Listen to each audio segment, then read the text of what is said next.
大家好，我是远爸。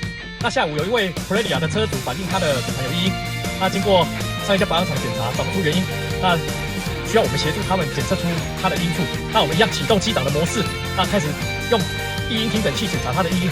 那我们现在来听一下这个异音来自哪个地方。那这次的异音诊断是使用专用工具异音诊断工具。那我们看一下安装的线路。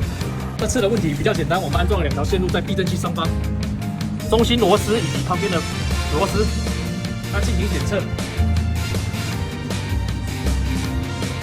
因为下午的异音检测比较简单，所以我们只用了2条线，那应该很容易就做到了。那我们现在使用异音听诊器，先选择路面不平的地方，那透过异音听诊器检测。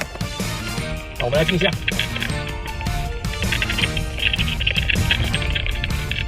有连续的咔咔咔咔咔咔的声音。那刚才我们跟车主测试的时候，就跟车主反映过，这个有可能是避震器的问题。那车主说他避震器刚换没有多久，所以还是请我们帮他兜兜看。那现在透过听诊器检测，已经确定是避震器的声音了。很大声。